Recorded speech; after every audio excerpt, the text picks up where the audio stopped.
Today specifically, it's Dungeons and Dragons. It's a celebration of the co-founder who came up with this game way back in the 1970s.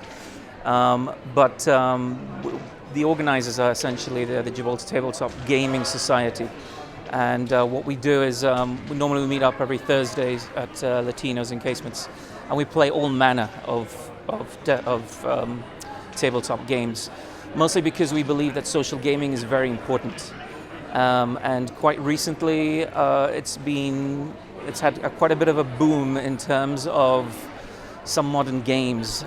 Specifically, you'll notice as well, like in the shelves of local shops like BJ's and Euphoria and all these places, they're starting to sell board games, because board games have now become very popular, and we wanted to sort of embrace the social aspect of tabletop gaming and get kids and families and friends to get together and play. So it doesn't really matter what it is that you play. The important thing is you get together and you play a game and you have a good time, because and Dungeons and Dragons actually in particular brings a lot of really good aspects to the table.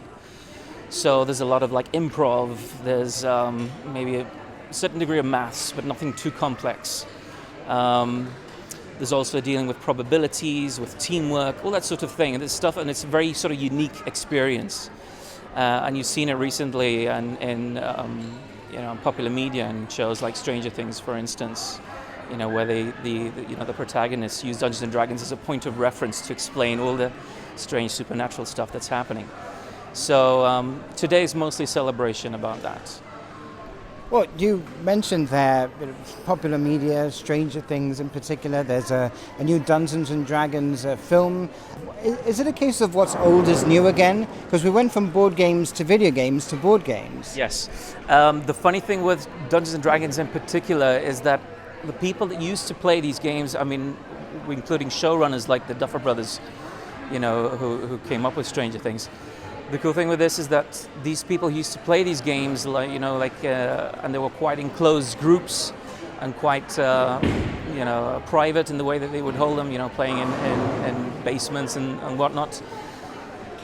They're now essentially grown up, and a lot of these people are now in positions of power in the film industry, for instance, and in entertainment. And they're now basically sharing the love of what they used to do back when they were kids, in the 80s and 90s and whatnot. And now they get to sort of share that, and ride that new wave of popularity that it's currently going through, and popularize it through popular culture. I imagine as a society you're always looking to include more people. So what do people need to do if they want to become a part of the society and play tabletop games? We've got meetups essentially every Thursday at Latinos. You can show up usually around about 5:30. We're there all evening. But the best thing to do is to look for us on Facebook, Gibraltar Tabletop Gaming Society. We'll be there. We're ready to accept. We've recently hit the 300 mark in terms of membership. We're ready to accept new members at any time. But if you join us on the group, it's a free public group. You'll be able to keep up to date with any developments with regards to meetups and events such as these.